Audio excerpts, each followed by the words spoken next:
The saying, "you can't buy happiness with money," is one that we've all heard, but in actuality, we all spend money. For most of us, it is a limited resource. So how can we spend our hard-earned money to make us happy? Before making your next purchase, consider the beneficial insights from psychological studies about the relationships between wealth and happiness. Being wealthy is not always the key to happiness. Satisfaction is influenced by money. For instance, a larger salary can enable us to live in houses in safer areas, receive better nutrition and medical care, have fulfilling jobs, and have more free time. This only functions to a certain extent, though. When we examine the amenities that money may purchase, such as pricey dinners, special holidays, we may question if money can buy happiness. However, cash is essential in another crucial manner. According to recent studies, it helps people avoid many daily difficulties that elevate stress. For example, money may provide us peace of mind and control by enabling us to purchase our way out of unanticipated hiccups on the road. Whether they are minor inconveniences like avoiding a downpour by calling an Uber, or more significant concerns like handling an unexpected hospital cost. The belief that having money may make life easier and happier affects not only the impoverished, but also more affluent Americans living on the brink of their means in a challenging economic climate. According to the Board of Governors of the Federal Reserve System, 1 in 4 Americans experienced financial hardship in 2019. The findings are especially significant when COVID-19 is still causing market disruption, and inflation is making it harder for many Americans to acquire necessities like food and transportation. The positive impacts of money, like purchasing your ideal home, and frequently counterbalanced by the dire consequences, like working long hours or in more stressful occupations, to preserve the income once our income reaches a certain level and our fundamental necessities for food, healthcare, safety, and shelter are covered. The average person is said to be happier when doing than when having. The common belief is that physical things will bring greater satisfaction than experiences. Physical items, like the most recent iPhone, handbag, or automobile, survive longer than activities like attending a concert, taking a cooking class, or taking a vacation. We are joyful when we buy goods, at least momentarily.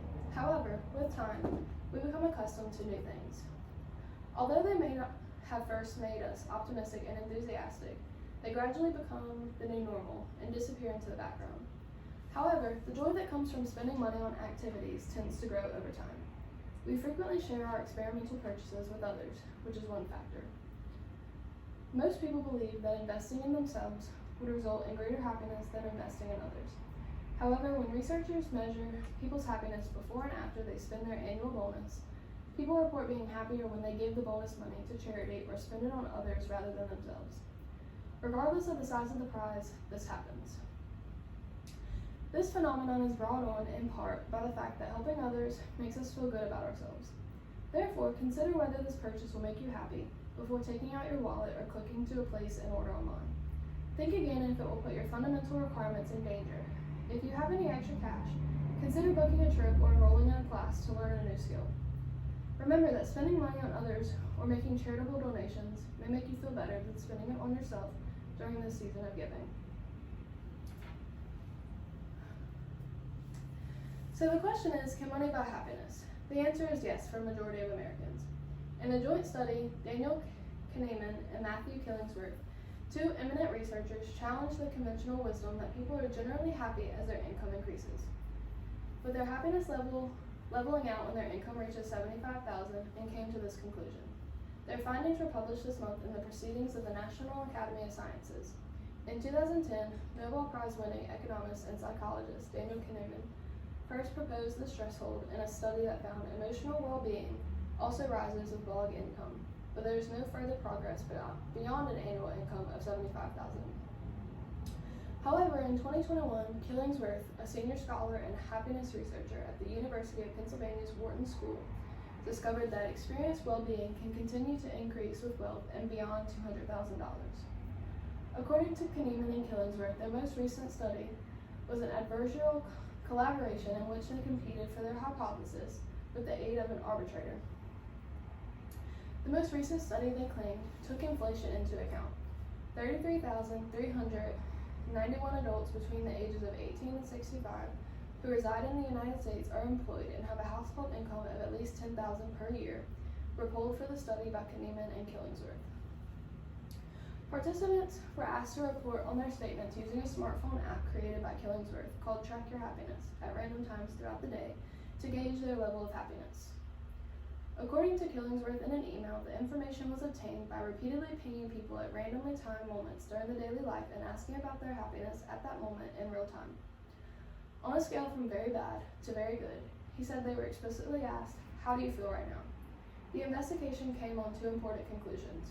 First, most people's happiness continues to rise with income, even in the high range of incomes. This indicates that on average, having more money can make many of us happy. The research did discover an unhappy minority, or approximately 20% of the subjects, whose unhappiness diminishes with rising income to a threshold, then shows no further progress. This research mentions situations like sorrow, grief, or clinical depression as examples of dire miseries that people frequently suffer. They are typically unabated by obtaining more money. Their suffering will lessen as their income increases to around $100,000, but very little beyond that, the study found. According to the chart, people face many mental health problems such as anxiety, depression, insomnia, gastrointestinal, and panic attacks due to finances. Only a slim 22% do not have any money worries. Killingsworth states, in simplest terms, this suggests for most people, higher incomes are associated with greater happiness. The exception is when a person is wealthy yet unhappy. For instance, more money won't make you happier if you're rich and depressed.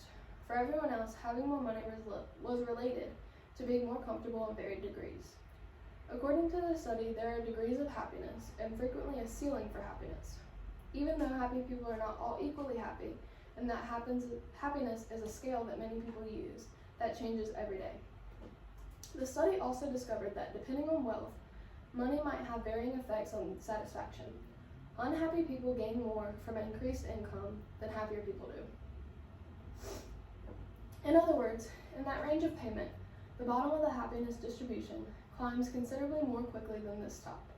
In his remark, Killingsworth made it clear that money isn't everything, calling it just one of the many determinants of happiness. He continued that money can undoubtedly make things a little bit easier, but it is not the key to happiness. There are sayings such as, anyone who says money doesn't buy happiness just doesn't know where to go shopping, and money won't make you happy, but it's nicer to cry in a Ferrari. These are great examples of how money can't necessarily take away the sadness or extreme depression that's out of your body, but it can sure help to provide you with a little less stress and a little more happiness.